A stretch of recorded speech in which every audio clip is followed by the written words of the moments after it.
달빛 아래서 피아노를 치고 있는 한 여자. 자신의 연주에 흥이 났는지 이번에는 춤을 추기 시작합니다. 그때 책상이 불안하게 흔들리더니 골프공이 떨어지는데요. 공을 밟고 미끄러진 여자는 떨어진 트로피에 눈이 찍혀버립니다. 고통스러워하는 여자 옆에 켜진 휴대폰. 메시지 하나가 도착합니다. 한쪽 눈에 상처를 입은 고양이 그림. 이번엔 창문에 금이 가기 시작하더니 그대로 여자의 위로 깨져버립니다. 그리고 이 상황을 모두 알고 있는 듯한 한 남자. 자신을 사리엘이라고 소개하는데요. 한 학교에서 벌어지는 끔찍한 의문의 사고들. 과연 단순한 우연일까요? 아니면 누군가의 계획일까요? 피할 수 없는 잔혹한 운명의 장난, 카르마. 지금 시작합니다. 시모비. 한 여자가 빵 한 조각을 입에 물고 집을 나섭니다. 그녀의 이름은 링셴. 고등학교 신입교사입니다. 출근을 위해 탄 차 보닛에 검은 고양이 한 마리가 앉아있는데요. 딱 봐도 평범한 고양이는 아닌 것 같아 보입니다. 그때 무언가 깨지는 소리가 나고 어느샌가 고양이는 사라져 있습니다. 그리고 한 식당 앞에 이 남자, 링셴의 선배인 리 선생님입니다. 그가 지나간 자리에도 검은 고양이가 나타나죠.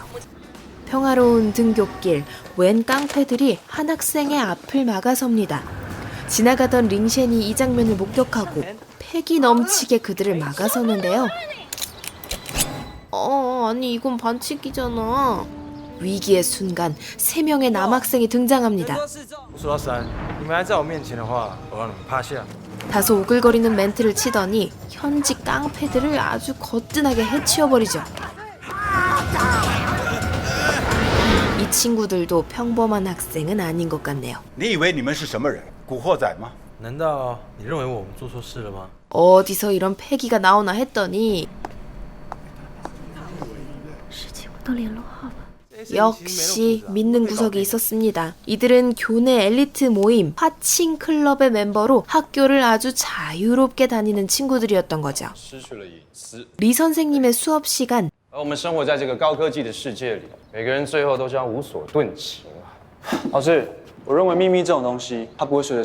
화칭 클럽의 멤버 팅웨이가 뜬금없이 의미심장한 소리를 하는데요. 그런데 멤버들의 표정이 심상치 않습니다.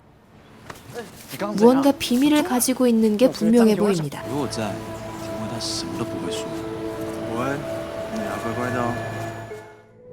한편 교장 선생님은 학교를 손에 쥐고 주무르는 화칭 클럽이 마음에 들지 않습니다.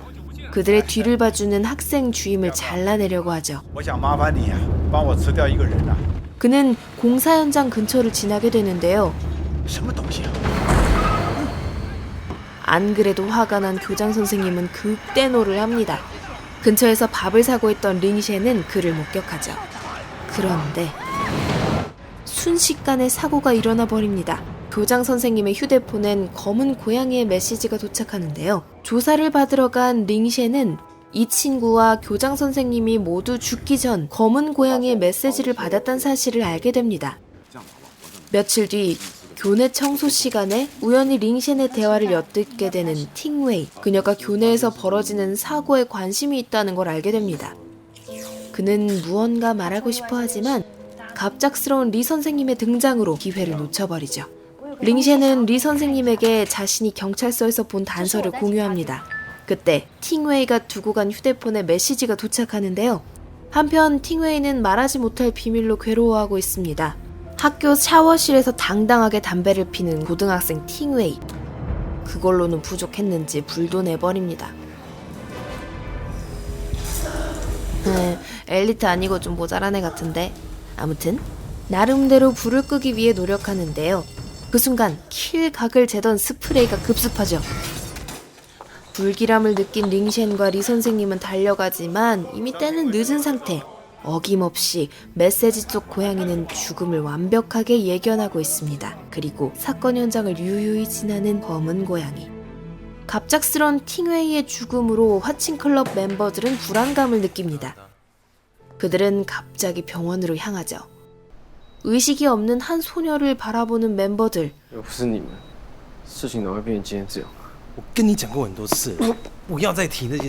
대체 팅웨이의 죽음과 무슨 연관이 있는 걸까요?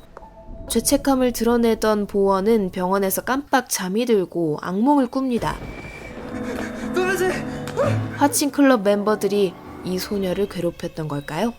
我担心有人会撑不下去，把不该说的全说出来。 화칭의 멤버들은 보원이 비밀을 말할까 걱정합니다. 그리고 생각이 자동으로 화면에 타이핑되는 놀라운 기술도 끼워 자랑하죠. 불안해하는 화칭클럽의 홍일점을 리더가 달래주는데 이 구도 딱 봐도 삼각관계네요. 아니, 사각인가? 아무튼 질투심에 화가 난 이 친구는 리더와 농구를 하다 급발진하고 你怎么？怕我把事情说出来？你喜欢天蓝是不是？ 리더는 달래지는 못할 망정 그를 도발하는데요. 한편 꿈자리가 뒤숭숭했던 보원은 학교에서 열리는 음악대회 준비를 돕습니다. 이쯤 되면 예상이 가능해지죠? 아니나 다를까 새롭게 교장이 된 학생 주임은 콕 집어 보원을 무대로 부릅니다. 무대에선 보원은 문자 한 통을 받는데 사쿠라네? 사쿠라야? 10년 감수한 선생님들. 그러나 시간차 공격이었습니다. 어김없이 검은 고양이의 메시지도 날아오죠. 보원의 휴대폰을 들고 집으로 돌아온 링셴. 하지만 휴대폰이 잠겨 있습니다. 때마침 리 선생님으로부터 전화가 오는데요. 링셴은 내일 리 선생님의 도움을 받기로 합니다. 다음 날 클럽의 홍일점을 짝사랑하고 있는 이 친구는 갑작스럽게 대시를 하지만 예상치 못한 그녀의 도발에 의기소침해집니다. 接连几个同学发生意外，新来的沈老师想请我们去聊一下。有什么好聊的？我不去。 그리고 홀로 분노의 질주를 하는데요. 도로에 쓰러진 나무를 피하다 그만 미끄러져 버립니다. 덫에 다리가 걸려 옴짝달싹 할 수 없는 상황. 나무에 부딪힌 오토바이에선 불이 피어오르고 다시 메시지의 내용대로 되어버리고 맙니다. 한편 링셴을 만나러 온 화친클럽의 리더와 홍일점. 링셴은 사건에 대해 캐묻지만 그들은 태연하게 모른 척하는데 보원의 휴대폰에 있는 동영상을 들킬 위기에 처합니다. 그들은 동아리방으로 링셴을 데려가죠. 자신들의 발명품을 보여주며 휴대폰 패턴을 풀어주겠다고 합니다. 안 돼. 다행히 넘어가지는 않습니다. 바로 리 선생님을 만나러 오죠. 근데 이거 데이트 분위기인가? 하는 순간 전화가 옵니다. 왜? 오토바이를 타던 학생의 죽음을 전해 듣고 충격받은 링셴. 그런데 리 선생님의 반응이 先别想这些了，现在想没有用。 쎄합니다. 학생이 죽거나 말거나 학교 음악대회는 개최됩니다. 불길한 조명이 그녀를 감싸고 링셴과 리 선생님은 컨트롤룸에서 대회를 지켜보는데요. 그때 갑자기 조명이 터져버립니다. 사고를 예감한 링셴과 리 선생님은 전원을 차단하러 가죠. 그 사이 기계는 멋대로 작동해버리고 멍하니 서서 떨고 있는 그녀는 무방비하게 죽음을 맞이합니다. 충격에 지친 링셴은 집으로 돌아옵니다. 그녀에게도 뭔가 불안한 기억이 있는 것 같네요. 과거 물에 빠진 동생을 구한 링셴.